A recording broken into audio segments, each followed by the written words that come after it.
আমেরিকার কাছে ধর্ণা দিয়েছে, বাজারজাত করতে চেয়েছে জঙ্গিবাদের, সন্ত্রাসবাদের এই নাটক, কাজ হয়নি। ইউরোপীয় ইউনিয়নের কাছে গিয়েছে, কাজ হয়নি। চীনের কাছে তো হয়নি, রাশিয়ার কাছেও হয়নি। ওরা সবাই জানে যে মোদি, তুই যে মিথ্যা নাটকের বেসাদি করতে আমাদের কাছে ধর্ণা দিচ্ছিস, এইরকম মিথ্যা নাটক আমরাই তো কত করেছি মুসলিম জাতির বিরুদ্ধে। তুই যে মিথ্যুক, আমরা মিথ্যুকরা তো জানি। কোন সাম্রাজ্যবাদী শক্তি মুসলিমদের বিরুদ্ধে মিথ্যা জঙ্গি নাটক করেনি? সবাই করেছে। ও এখন মোদী সরকার যার কাছে যায় সে বুঝে, ভাই যতই বলিস মিথ্যুক তুই, কারণ আমরা তো এরকম মিথ্যা করেছি কত, খামা খাই। এখন আর এমনি চলবে না, কারণ মা ইয়াফতাহিল্লাহু লিন-নাসি মির রাহমাতিন ফালা মুমসিকা লাহা, যে রহমতের দুয়ার আল্লাহ মানব জাতির জন্য খুলে দেবে, কারোর জন্য খুলে দেবে, সেটা রুখে দেওয়ার কেউ নেই। আল্লাহ তাআলা রহমতের দুয়ার এখন খুলে দিয়েছেন। 2024 পরবর্তী পৃথিবী রহমতের পৃথিবী আসবে। হ্যাঁ, যারা রহমত বিরোধী, মায়া দয়া বিরোধী, নিষ্ঠুর নির্মম, তাদের দ্বারা মানব জাতি যথেষ্ট ক্ষতিগ্রস্ত হবে। ক্ষতিগ্রস্ত হয়ে তারা এই ধরাপৃষ্ঠ থেকে বিদায় হয়ে যাবে। এখন লক্ষণে বুঝতে পাচ্ছেন তো যে মোদী সরকার যতই চেষ্টা করেছে কাজ হয়নি। আক্রমণের হুমকি দিয়েছে, হুমকি একটা দেয় 10টা খায়। ইসলামিক মুসলিম উম্মার 57 দেশ ব্যাপী এখন একটা দেশ গণপর্যায়ে হয়ে গেছে। সরকার পর্যায়ে হবে পরে, সেটা আসতেছে। ক্ষমতা থাকে নিচে, ফাউন্ডেশনে। ফাউন্ডেশন হলো জনগণ। 57 রাষ্ট্রের জনগণ এখন এক। তলে তলে দেখবেন পাকিস্তানের সাথে যদি ভারত যুদ্ধ লাগায়, এখনই শুরু হয়েছে। তুরস্ক তো অলরেডি তার বিমান পাঠিয়ে, কার্গো বিমান পাঠিয়ে তার সর্বোত্তম অস্ত্রগুলো দিচ্ছেই। 57 মুসলিম দেশেই পাকিস্তানের পেছনে দাঁড়াবে। এখন ভারত আর ইসরায়েল এবং তাদের মুরব্বীরা পাকিস্তানের বিরুদ্ধে যুদ্ধ করা মানে 57 দেশীয় মুসলিম যুক্তরাষ্ট্রের বিরুদ্ধে যুদ্ধ করা। এটা বাস্তব চোখে দেখবেন ইনশাআল্লাহ। কারণ খেলাফত নাজিল হয়ে গেছে, মুসলিমদের যুক্তরাষ্ট্রীয় কাঠামো আকাশ থেকে নাজিল হয়েছে। জমিনে এটা কাজী ইব্রাহিম করবে না, ও কোনো দল করবে না, করতে পারবে না, কারণ সাধ্যে নাই। কারণ এটা মুখের বের করলেই পরাশক্তিগুলি তাকে মেরে দিচ্ছে। অতএব এখন সিস্টেম হলো এটা আকাশ থেকে আসতেছে, অনন্ত শক্তি নিয়ে আসতেছে। জমিনে কিছু করারও নাই, বলারও নাই, বলে কোনো লাভ নাই। আকাশ চেয়েছে মূসার জন্ম হবে, ফেরাউনের পতন হবেই। ফেরাউন চেয়েছে মূসাকে জন্ম হতে দেব না, খুন করে ফেলবো। হাজার হাজার শিশু খুন করেছে, কোনো লাভ হয়নি। ফেরাউনের বাড়িতেই আল্লাহ তাআলা মূসাকে লালন পালন করিয়ে ছেড়েছেন এবং ফেরাউনের পতন তার হাতে ঘটিয়ে দিয়েছেন। আল্লাহু গালিবুন আলা আমরি, আল্লাহ তার কাজে তিনি সদা বিজয়ী, কখনো তিনি পরাজিত হন না। তো আপনারা কি টের পাচ্ছেন যে খেলাফত নাজিল হয়েছে? হ্যাঁ, এটাই তো ট্রিলিয়ন ডলারের প্রশ্ন এবং তার উত্তর আরো ট্রিলিয়ন ট্রিলিয়ন ডলার মূল্যের। একটু দেখছি আপনাদেরকে হাদিস থেকে জবাব। ইয়াবনা হাওয়ালা, হে হাওয়ালা পুত্র, ইয়াবনা হাওয়ালা, আব্দুল্লাহ ইবনে হাওয়ালা নবীজির একজন সাহাবী, আজদ গোত্রের। নবী সাল্লাল্লাহু আলাইহি ওয়াসাল্লাম তাকে বলছেন। হাওয়ালা মানে চেঞ্জ, তাহউইল, এক হাল থেকে আরেক হালে চেঞ্জ হয়ে যাওয়া। ইয়াবনা হাওয়ালা, এখানে তার নাম কিন্তু আব্দুল্লাহ। নবীজি ইয়া আব্দুল্লাহ ইবনে হাওয়ালা, হে আব্দুল্লাহ, এটা বলেননি, বাবার নামটা বলেছেন। এখানে একটা ইঙ্গিত আছে, ইয়াবনা হাওয়ালা।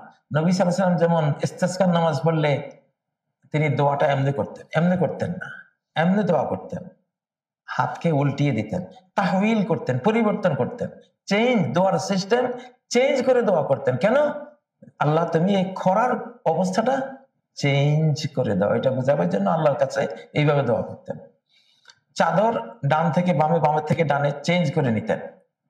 তো এখানে শব্দটা ইয়াবনা হাওয়ালা, হাওয়ালার পুত্র, পরিবর্তনের পুত্র। মানে যতই অমানিসার রাত, বিপদের অমানিসার রাত ঘনিয়ে আসুক না কেন, পরিবর্তন হবেই তোমাদের অবস্থা। দুঃখ থেকে সুখে, বিপদ থেকে সম্পদে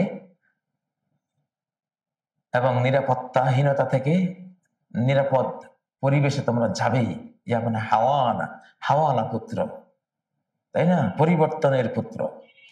তো এখানে হাওয়ালা তার বাবার নাম, কিন্তু শব্দের অর্থটা হলো পরিবর্তন। তো ইয়াবনা হাওয়ালা ইযা রাআইতাল খিলাফাতা কাদ নাযালাতিল আরদাল মুকদ্দাসা, যখন তুমি দেখবে, কি দেখবে? আল খিলাফা, খেলাফা, খেলাফত আলা মিনহাজিন নবুয়া, নবুয়ত স্টাইলের রহমত এবং দয়া মায়া ভরা রাষ্ট্র ব্যবস্থা। খেলাফত ভয়ের জিনিস না, কোলে নেয়ার জিনিস, রহমতের জিনিস, মায়ার জিনিস। কেউ কাউকে জুলুম করতে পারবে না। আল্লাহু আকবার। কোন মন্ত্রীও যদি কোন সাধারণ একজন রিক্সা চালককে জুলুম করে, মন্ত্রীর জেল হবে, বিচার হবে। সেই ন্যায় বিচার, ন্যায় পরায়ণতার অমরি শাসন, নবীজির শাসন, আবু বকরের শাসন, সেই ন্যায় পরায়ণতা, সেই রহমত, সেই মায়া দয়ার পৃথিবী, সেই মদিনার আনসার মুহাজিরদের সেই বিশ্ব মাতানো রেকর্ড গড়া সামাজিক মায়ার বন্ধনের একটা পৃথিবী, একটা যুগ এখন আসবে, এসে গেছে অলরেডি।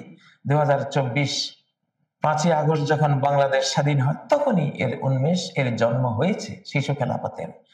নবুয়তের যেমন জন্ম হয়েছিল, কিন্তু বিশ্ব অল্প মানুষের টের পেয়েছে।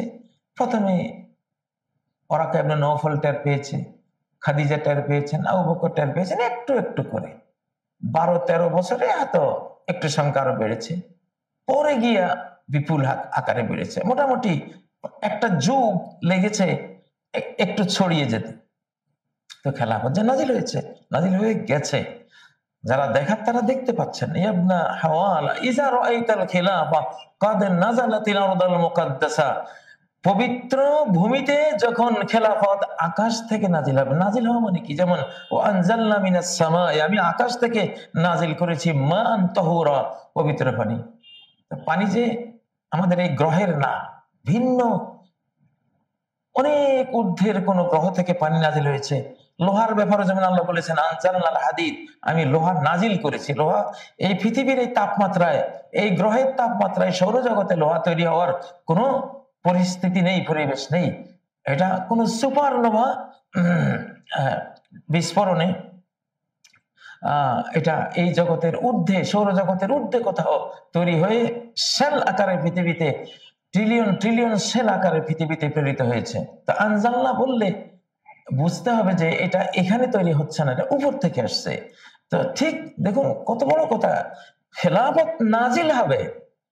এখন বাংলাদেশে কেউ খেলাফত আন্দোলন করলে তার বিরুদ্ধে যে লাভ নাই, তার সাধ্যের বাইরের জিনিস। সে হয়তো বলতেছে খেলাফত মজলিস, খেলাফত আন্দোলন, সেটা বলবে, বাট এই বলার দ্বারা কখনো পৃথিবীতে খেলাফত আসবে না। অতীতেও শতবর্ষ থেকে খেলাফত খেলাফত খেলাফত মানুষ বলতেছে, আসছে কি? আসেনি। এটা মানুষের শক্তির বাইরে, এটা আসবে আকাশ থেকে। সেই ইনফরমেশনটা আপনাদেরকে দিচ্ছি, আমেরিকাকে দিচ্ছি, রাশিয়া, ভারত, ইউরোপ, ইসরায়েল, সবাইকে দিচ্ছি। তোমরা তো ভয় পাচ্ছ কেন? ভয় পেয়ে লাভ নেই, এটা আকাশের প্রোগ্রাম, উপর থেকে প্রোগ্রামটা করা হচ্ছে। এটা নাজালাত, উপরে প্রোগ্রাম হয়ে জমিনে সেন্ড ডাউন করে দেওয়া হয়েছে, কিছু করার নাই, এটা হবেই, এটা হবেই। তো কাদ নাজালাতিল আরদাল মুকদ্দাসা, তোমরা পারলে লড়াই করলে আকাশের দিকে ক্ষেপণাস্ত্র ছড়ো। যেমন কে মারছিল? নমরুদ আকাশের দিকে তীর মেরেছিল, ইয়াজুজ মাজুজ আকাশ দিকে তীর মারবে আল্লাহকে হত্যার জন্য, যে উনি তো সবকিছুর, সবকিছু তো ওনারই প্রোগ্রামে হয়। তো ওনার বিরুদ্ধে তোমাদের যদি কোনো ক্ষেপণাস্ত্র থাকে, জানি না, তোমরা যদি নমরুদ আর ইয়াজুজ মাজুজের মতো ব্যাকুল হও, তাহলে হয়তো উপর দিকে মারবে।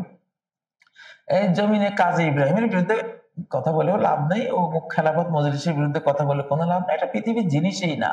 লোহা যেমন পৃথিবীর জিনিস না, উপর থেকে এসছে। পানি যেমন পৃথিবীতে জন্ম হয়নি, উপর থেকে এসছে। মানব জাতীয় যেমন এই পৃথিবী গ্রহের না, ভিন্ন গ্রহ থেকে এসছে। এটা এখন কোরআনিক ভাবে তো প্রমাণিত আছেই, বৈজ্ঞানিক ভাবেও এখন প্রমাণিত।